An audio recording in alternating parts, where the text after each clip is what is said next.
Hey guys, Reed here. We're going to have a very interesting discussion today about Tupac. This is part number 10 in my series. Tupac was an actor, um, and this is part 10. So go back and look at part 1 through 9. Let me get your input on it. Um, I had a lot of empathy for Tupac. You know, I felt that he got the raw side of the deal, right? What happened to Tupac is the same thing that happened to you. If you are the only person with empathy, surrounded by a bunch of narcissists, psychopaths, and sociopaths, they're about to unalive you. And that's the only thing I have to say. You better get out there quick and fast in the hurry. There's nothing worse than being in front of a narcissist, psychopath, or sociopath. That feeling, you feel the transition as soon as you step across that boundary, leaving your reality into your theirs. You feel it in the gut. Okay. These people are sick. And when you're dealing with the narcissist, remember that person in front of you was unalived by a higher narc. And that person's only reflecting the values, the opinions, the permissions of the narc that unalived them. So when you're in a relationship with them, you're not in a relationship with them, you're in a relationship with a corpse. I mean, a narcissist is a corpse that walk around and they all smell the same. They act the same. They are disgusting. Until you understand that, you really ain't going to get the game. Until you're able to see one of these freakish narcissists stand in front of you and open their sick mouth and produce a lie, and that lie is designed to enter, they're trying to put misinformation into the networks of your brain. So all of this is tabulated together, including their lie, and you come up with something different than everybody else around you. And that's what the purpose, what these people do, lie to you constantly to fill you with misinformation. So when your brain shapes the world, it's a different world, a world that's uniquely yours. And when they feed enough into you, and your world is uniquely yours, meaning you've been listening to the shit they had to say all these years, you have a collective delusion. You're under delusion. And then that's when they take the opportunity to call you crazy, right? So they feed you with misinformation. You believe it's the truth. You go out applying the information and engaging it with the truth. And they hit you sometime in the future and say, yeah, he's crazy. He's crazy, right? When they do this at work, they go around and tell everybody you crazy. But mainly, this is by the narc, because the narc has to be the one talking to everybody, right? So this series, Narcissism, is a network to understand. If you're dealing with one of these sick narcs, you actually under attack by a network. And this network existed before you even knew the person. And the network was still doing things decades ago. See, understand this. If you're married to a narcissist, then that means that you've been a part of that person's parents or whatever narcissist family structure, and you don't even know it. That person makes the rules. And it comes down through third party in front of the person in front of you, the idiot in front of you, and then they're doing things that they agree that they wouldn't do, or they're doing things that are harmful to you, or they won't do things that put you at a they won't stop doing things that put you at a disadvantage. The hallmark of dealing with these sick and unconscious people is they never consider your reality at all. Not at all. I mean, these people are really sick, very sick. So narcissism is a network, and if you're in front of these sick people and everything, then you better be aware they coming after you, right? And it's because of some benefit. That narc that's in front of you, you're simply an object that person secures to relieve the suffering from the larger narc that's torturing and tormenting them, right? So you've been in a relationship with another person you don't see and don't hear, right? Okay. Now, when it gets that, so this series, and so how is this relevant to Tupac? Okay, I discussed the concept earlier about your higher self, which is your soul, right? And then your lower self, which is the role you play in society, right? I play a role as a psychiatrist, I play a role as a doctor, but I'm not a doctor. I've healed. I've learned that I'm the soul that lives inside an avatar who works as a doctor. And that's all I am.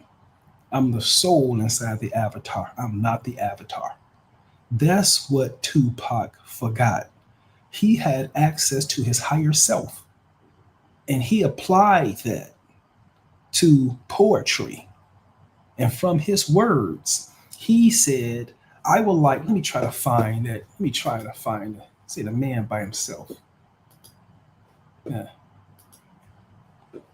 Oh, I got to go back on this Notorious B1. I don't want to. So let me see here. Let me just try to find. I'm going to go back to this Notorious B1 here. Let's see if I can find. Okay. Let me see. Oh, this is good. I may need to use it. Okay. Let me see.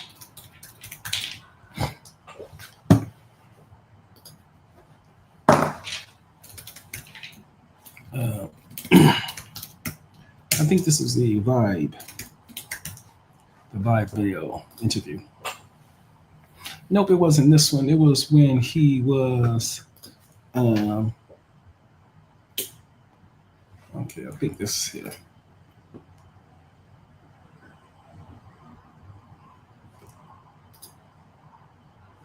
He's definitely guilty. Anybody with thug life tattooed on their stomach is guilty. Could you please? Okay. How'd you get interested in music? I started off with poetry, writing poetry. Mm-hmm. But junior high. So what I'm trying to show you here is that Tupac initially, as an artist, he had access to his higher self, and he was going to express the gifts or the energy that his strategy of delivering his form of energy or his empathy or his wisdom or his understanding or his love was to do it through rap music. Initially, he's a poet, but I'm going to express this through rap music. And so when he created out of that higher self, I mean, he created all the opportunities that the people have been taking advantage of and became billionaires. So at his higher self, he was the first person to sort of come out with the social media type gangster. There was no really national gangsters. There were only like local gangsters, like Ice Cube he was only a gangster in Chicago. Ice Cube was only a gangster in California. He wasn't a gangster in New York, right? And then let's see something like, 50 Cent is only a gangster like in New York or something like that, but not Chicago. But Tupac became sort of like the American gangster, right? His portrayal of a gangster was accepted by our broad society, and so his role. So this is him as an actor. So him actor, and you see him play the Tupac as a character. Now, when he reflected his higher self, he created the beginning of social media. So his antics were the ones that got the attention, and then you had Paris Hilton. And then from Paris, so the difference between Tupac, who was doing his antics on the street without a production company, he could have staged the entire, had he had the right people around him, he could have staged all of these things, and he would have launched an entirely new industry of social media, right? But in his death, Paris Hilton did the same thing. She got a production company, she got managers, and she ran around acting like white girl Tupac without the tattoos. And she made millions. I mean, tens and tens of millions. She made more than Tupac, right? And then Kim Kardashian, and then the Kardashian family took it from there, and then like the family Braxton values, and all of these other type of shows, and all these people who became so famous and so rich, billionaires just off of social media alone. And the extension of social media is in real life, or IRL. And IRL is probably going to be the most lucrative area of entertainment ever. I mean, it's swallowing up all the sports and entertainments. And can't nobody make any money except IRL rappers, IRL streamers. Rappers not making any money, singers not making any money, the gangsters not making any. Nobody's making any money anymore besides IRL. And so the social media thing seems to have worked out its course, but it's evolving into IRL. And this is what he created. The second thing is the style of the rap, and the whole narrative and the style of the rap game was taken over by, first it was stolen by Biggie, and then it was taken over. The whole concepts of what he was talking of was taken over by other people, and then they became billionaires. So they became billionaires. And so look at eventually Puffy's rise to become a billionaire after he produced Biggie, which stole Tupac's style. Now, there is some evidence to say that that's truth. When Tupac said they stole his style, there's some evidence that it's true. Let me show you here. All right, friend across, this is the notorious B1, right? And this goes to show you, how this rap game, how these narcissists, psychopaths, and sociopaths, you can't get something from nothing.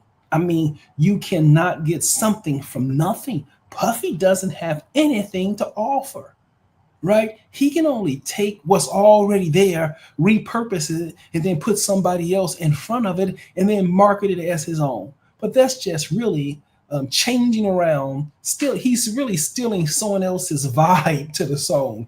You create a song, you have the music, but you can copyright the music notes, but you can't copyright the vibe. And so what Puffy's stealing people vibe, right? And look at this. This is this one, and this is the whole notorious B one. Now, I remember the notorious BIG, right? And then his name is Big Daddy and Big Papa, right? And this young gentleman had a gold mine style, and it's just awful that they stole that from him. And it appears to me that Biggie was a fraud, and I can't respect anyone who stole someone else's style, right? That's like stealing your underwear, right? That's your style. That's inherent. That's you, right? Listen to this. And I don't want to get a YouTube strike.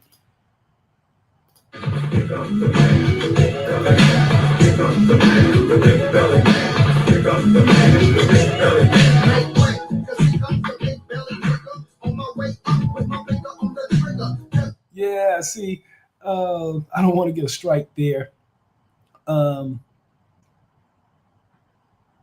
Let me see here. What else? I don't want to get a strike there, but you see what I'm saying. They just stole those things from him. All right. And when Biggie stole, when Pac stole those things, when Diddy stole those things from Pac, he became a billionaire off of it. And what did he do? He followed in Tupac's footsteps. What did he do? He moved to California, right? And then he wasn't concerned about the East Coast, West Coast thing anymore. It didn't matter to him. He was chasing his money. He didn't care. He can go back to New York anytime he wants to. But he claimed California, right? Right after Tupac. Did everything Tupac would have done, right? I think he just followed in the steps of Tupac, right? So not only did the rap style, was his rap style stolen and was used as a template to create a whole cluster of music that became very popular and very lucrative. all of these lucrative, he and his children, him and his children that are living, or his child that's living, doesn't get any of the royalties or benefit of all the things that he created, all the things that were taken from him, right? Now, that's the third chord. So remember, the first chord, the second chord is the puffy and what you call him, billionaire. Then the third chord is that after his death, um, Jay Z inherited all the spoils of the game. So after his death, Jay Z, being a relatively unattractive dude, right? Relatively unattractive dude, he gets one of the best women in the game. Remember, the best woman goes to the top dog, right? Go to the top dog. And Jay Z wouldn't have been around if Tupac and Biggie was still here. Jay Z wouldn't have been appreciated. It was the lack of their presence that made Jay Z so great. I don't see now. Jay Z did have a lot of really nice verbiage in what he did, but he didn't have the same finesse or pizzazz as Tupac or Biggie, and so he was a clear four. But right now, because of their deaths, he inherited the game and what became a billionaire. And we're living in an alternate reality. We're living in a reality that shouldn't have been true, right? Tupac should have been running all these things. He should have been the head of all these things. He should have had the best woman in the game. He should have become a producer. He should have become an executive. He should have became a person who helped manage the entire industry. But now, because the true talent never survived, we're in this alternative world, right? Where things don't really make much sense, right? So when I talk about duality, we're talking about if you have to have good, then you have to have bad. If you have to have love, then you have to have hate. If you have to have cold, then you automatically make hot.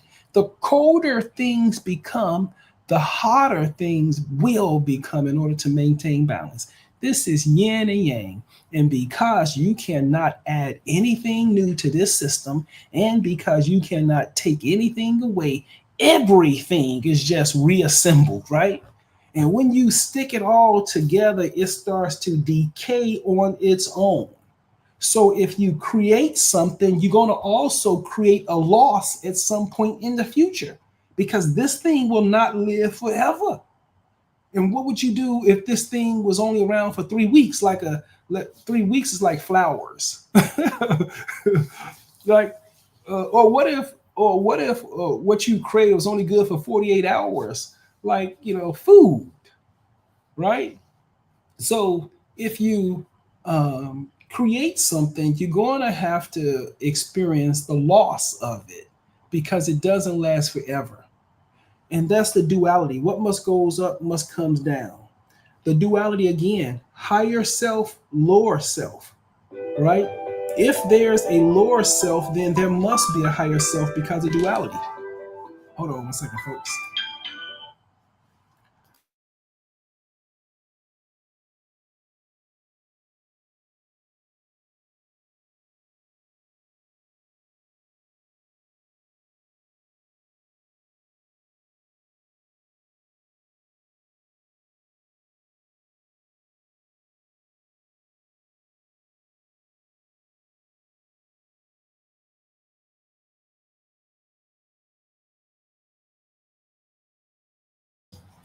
Sorry about that. If you love, you must hate, right? Nothing lasts forever, right? You can't, and then in this environment, when you can't create or destroy anything, you can't get something from nothing, right? You can't. So, in his duality, in his higher self, he produced all of these things, right? That they unalived him and then took for themselves. But after, let's see, after this point, let's see if I can find this video. So after this point, after he was shot 5 times and New York turned on him and none of his friends said anything, then that's when he committed to his lower self. I think that's when he got Tupac, Thug Life on his chest, and I think he committed to expand his lower self. Look at words for himself. I took a whole song to give it up. So now in the next album, when I want to give it up from my home, where I'm at, everybody got a problem. What? He talks about how New York turned on him. So here he is representing New York, one of the greatest of all times. He gets shot 5 times. Nobody says anything. So he says, forget New York, I'm going to California. And when he went to California, they booed him from New York. And he doesn't understand why. No problem with Biggie saying Brooklyn in the house every fucking show he do. Why didn't I have a problem with Bronx and Boom? They just did a Sprite commercial of the Bridge and KRS. But why is it not hip hop when I do it? Well, I mean, goddamn. Why is it suddenly a nigga tripping when I do it? Why everybody else could have a war, have beef within the music, talk about differences, and it's okay, it's music, it's hip hop, it's groundbreaking. When I do it, it's war. Now, he's talking about the structure that's around him, right? This is what narcissists do. Narcissism is a network. So when these sick people surround you, they start creating the narrative for what? For you, right? When they get around you, they go and then tell everyone else the version of the story they created, not exactly what happened with you. And this is how they train people behind your back to perceive you in certain ways and how to deny you of certain things like empathy or attention or appreciation or acknowledgement. They change the subject so that people who engage with you don't acknowledge the suffering that these people are putting you through. And that's what he's saying. He's saying, with me, when I moved to New York, and every time I say my comments, send shout out to New York, then people have a problem with that. Well, that's because the people who are trying to unalive him has impacted that crowd. And those messages are basically coming from them. Not everybody, but from them. And that's all I'm doing. All I'm doing is saying I'm tired of you talking about where you from. And if that's what we're going to do now, because we was doing it like hip-hop was one nation. And beefing with Bad Boy, with Puffy, that's like me going to a playground and picking on a little kid. Right. That's like me being mad at my little brother because he getting cash now. See, Puffy was trying to unalive him, but Tupac was describing Puffy in terms of brother and a brotherhood and things like that. And look, it's always, and look how Tupac perceived him as the little brother in the background. Those little narcissistic brothers, I mean, those little ones who've been in the background all your life, those are the most dangerous ones because those are the ones who are trying to unalive you. It's always that jealous friend, that jealous brother, or that jealous mother, or jealous father, or someone like that in the background doing this to you. It was never a beef. It's only a difference in opinion. To me, if I like my homeboy should see, it's a beef. It's not a difference in opinion. He believed it's a beef, but Puffy understood. He believed it's a different opinion. Puff, because he has empathy. Puffy knows it's a beef. The best advice I could ever give from anybody. He said, when people ask him if he's beefing with Bad Boy, with Puffy, he says like me going to a playground and picking on a little kid. Right. That's not a good analogy for you. The analogy is that these are sociopaths who will unalive him if you give him the opportunity. But let me give here. Niggas in the ass or killing bitches and cutting them in 50 pieces. These niggas got support. I go to jail for a crime everybody know I did not commit. Get shot 5 times and I'm getting raped in jail, wompy. They just say anything to assassinate my character. What that show me, remember this lack of a conscience when I come out. Now, there he is right there. Remember the lack of a consciousness. He said that he was going to double down on his lower self. And here's the problem. So the name of this is Tupac, the Fallen Angel, the Duality. Now, when he doubled down on his lower self, the music changed. He had the music change. And let me just show you what it changed to. Okay, let's look at lyrics. Okay, let's look at this song here before his trauma. Let's look at before the attempted murder on his life. Let's look at his lyrics here, and you can see elements of inspiration. You can see elements of his higher self. You can see empathy. He's taken this poem, and he had people empathize in the poor African American woman's experience, and that's what this song does. And this song has a different purpose than the songs he created as his lower self. Let me just go through here. Through the lyrics. I don't want to play the song because I don't want to get a what you call it. When I was young and my mom, let me read it as opposed to rap it. When I was young, me and my mama had beef. 17 years old, kicked out on the street. Back at that time, I never thought I'll see her face. Ain't a woman alive that can take my mama's place. Suspended from school and scared to go home. I was a fool with the big boys breaking all the rules. I shed tears with my baby sister. Over the years, we were poorer than the other little kids. And even though we had different daddies, the same drama, when things went wrong, we blame mama. I reminisce on the stress I caused. It was hell, hugging on my mama from a jail cell. And who think in elementary, hey, I'll see the penitentiary one day. Running from the police, that's right. Mama catch me, put a whooping to my backside. And even as a crack fiend, mama, you always was a black queen, mama. I finally understand for a woman it ain't easy trying to raise a man. You always was committed, a poor single mother on welfare. Tell me how you did it. There's no way I can pay you back, but the plan is to show you that I understand you are appreciated. This is poetry, right? And this comes from his higher self, right? Now, let me go to his anthem, his anthem of his lower self. Okay, Tupac hit him up lyrics.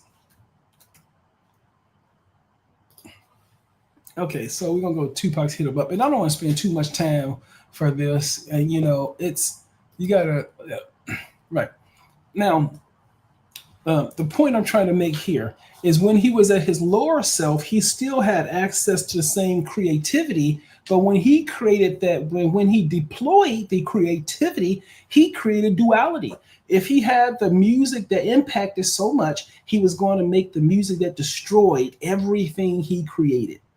Right. And so these dual messages that he sends out there, one of inspiration as a poet and one of devaluing destruction as his lower self, these two messages, that's that cognitive dissonance. That's the duality that he's experiencing. Right. If you are going to have the high, you must have the low. Right. So listen to this. Look at this. Sucker ASS. I ain't got no MF friends. Now we see this restriction of his affect here. You see the language, his capacity to use and select words have been diminished. He doesn't have the verbal fluency that he has in Dear Mama.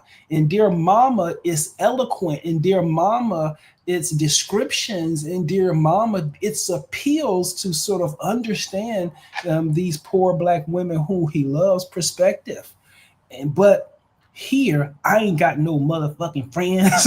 That sounds like someone who's cognitively impaired.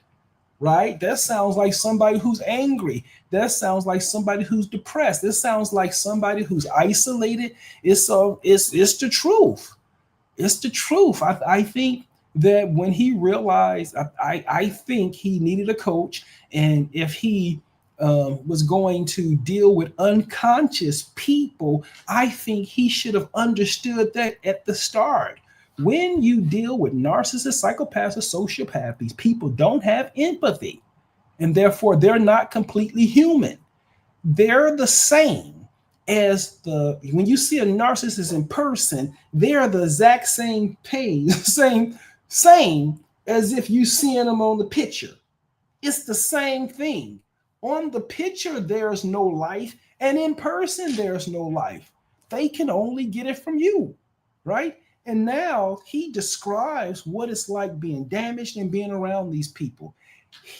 At this point, Tupac is where Jesus said, "Don't go." I'm not a Christian, but this is what Jesus said. Jesus was the best at helping you understand narcissists, psychopaths, and sociopath.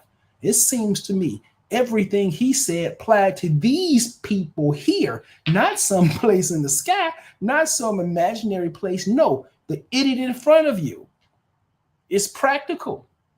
Everything he said, right? So here, look,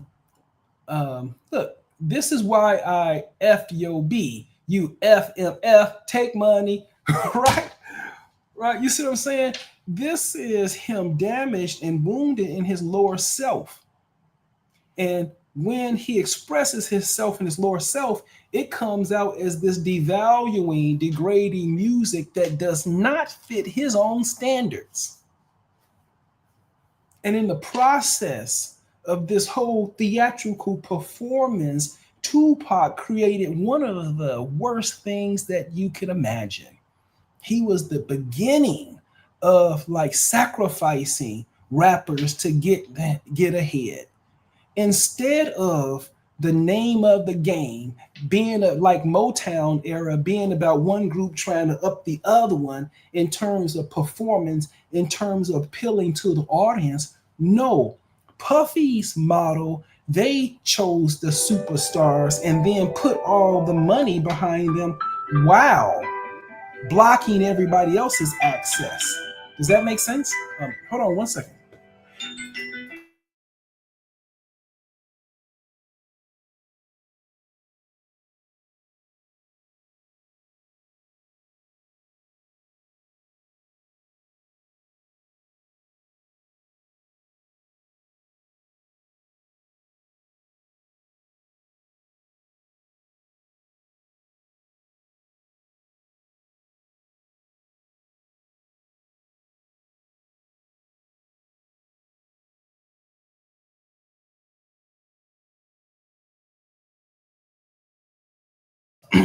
Okay. Let me see. Um, so Tupac's murder and how Puffy moved in and sort of Puffy and everyone moved in and sort of picked off, took up from where he left off.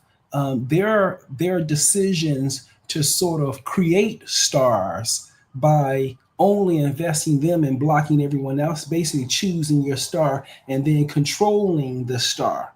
So right now we have a bunch of a bunch of people who were placed in these positions as entertainers and stars, not people who actually won because the most people enjoyed their music, right? Now, and he was the beginning of that. So his murder became a model for success for all the other rappers then. And so I refer to this as a death cult. So, for example, in the I live in Chicago, and O Block is in Chicago, and O Block is one of the oldest projects that haven't been torn down yet, right? And O Block is not the worst part of Chicago. It's just that they portray that it's the worst part of Chicago. And then in O Block, that project is so small, everybody know each other. You know what I'm saying? So I'm not. It is dangerous and things like that, but I think it has more allure than it has anything else to it. You know. But let me look here. List the.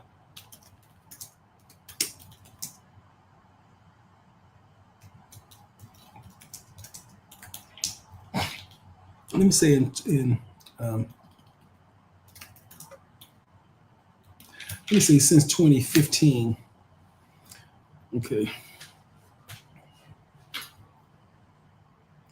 Okay. And so what's happening it seems as if we're not seeing the duality. We're not seeing in a normal industry, there's always room at the top, right?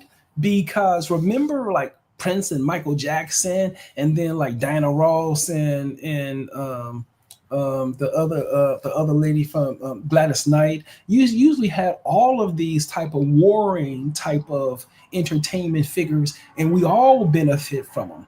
But in this scenario, it appears that there can only be one, and then that one grabs all the spoils, and so whoever wins the rap game actually becomes a billionaire. But everyone else below them is actually destroyed, and that's not a market.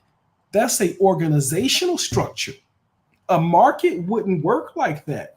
A market would have all these different competitors in it trying to where you can see the competitors, but in this there's only like a handful of people who you can really see, right?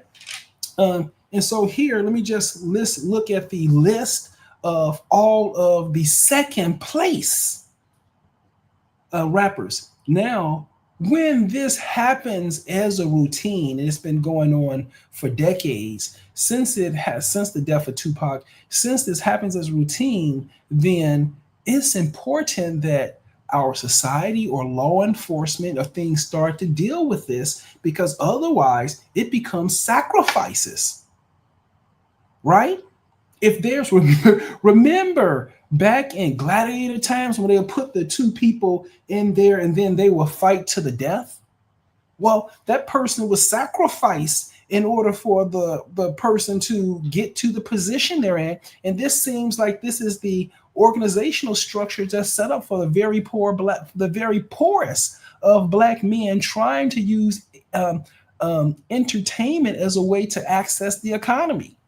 And this is awful because it's resulting in serial murders of people, of very famous and well-liked people. And you know what? No one does anything about it. No one does anything about it. And I'm concerned about this trend and how much reinforced it's going, how reinforcing this is. Look, this is just during 2015. Shinks, drive-by shootings in Queens. Okay. I didn't know him. Died of an overdose. Okay. While not a murder in the conventional sense, the death was tied to drugs allegedly given to him. Right? XXX shot and killed in a robbery in 2018 while leaving his motorcycle. Jimmy Wopo was shot and killed in a double drive-by shooting. The same day XXX was murdered. Okay. I remember this one. Nipsey Hussle shot multiple times outside his Marathon clothing store in Los Angeles. Listen, you have to be careful with these narcs. They'll unalive you where you had your victory, right? If you are walking across the stage, they'll try to unalive you on the stage. Pop Smoke, right? Killed during a home invasion in Hollywood Hills. He was in an Airbnb. Some local thugs from the area recognized the Airbnb and came and visited him. Next, King Von was shot and killed during a fight outside a downtown Atlanta nightclub. Are you fighting out there in Atlanta? That's not good. Look, Young Dolph was shot and killed November 17, 2021 while inside the Makita's homemade butter cookies in his hometown of Memphis, RC. The Saints can't go home. Saints can't go home. Draco the Ruler was fatally stabbed backstage at the Once Upon a Time in LA Festival in 2021. Yeah, remember Takeoff? Yeah, Takeoff. Remember Trio the Migos were fatally shot in the private party at the bowling alley in Houston, November. Police determined it was an innocent bystander. He was an innocent bystander to an argument. Look, PNB Rock. Yep, was shot and killed during a robbery in Roscoe's Chicken and Waffles. Yeah, 3 individuals were later. 23, I don't know who it is, Big Scar. Other notables. Yeah, Jam Master J. Yeah, yeah. Notorious Big Hit. Yeah, yeah. See, here's 96. Okay, I wouldn't include Easy E because he died of AIDS. Easy E died. But you see what I'm saying about here in '96, and this was the beginning of this sort of like death. I call it a death coat. But why? Because you have to continue to engage in this fiasco in order to be able to get deals to sell records. And basically, in order to get the exposure you deserve, you basically have to kill. You have to survive. It has to. There can only be one, and this is primitive. This is awful. And so I hope you understand what I'm saying so far. So in this series, Narcissism is a network. The narcissist in front of you is a part of a network. And when that person is coming to you, you're already in trouble, so you should run. No contact is the only response. In this series, Tupac was an actor. Part 10, he was a fallen angel. Why? He injected so much energy into this environment. When he was injecting the energy as his higher self, he created all of these things that people became billionaires from, right? But then when he was damaged and he's working as a fallen angel, everything he produced created things like this that eventually led to a 20 something year death cult running. And we don't know when it's going to stop. I think you're going to need government or some type of societal intervention at the level to stop the ritualized killing of these young black boys. All they are trying to do is access the economy by pretending to be people they really not. Right? We so hopefully I hope you enjoyed my subjects today. I'll talk to you later, guys. Read out. It's my pleasure. Tupac was an actor, guys. Take care. Ciao.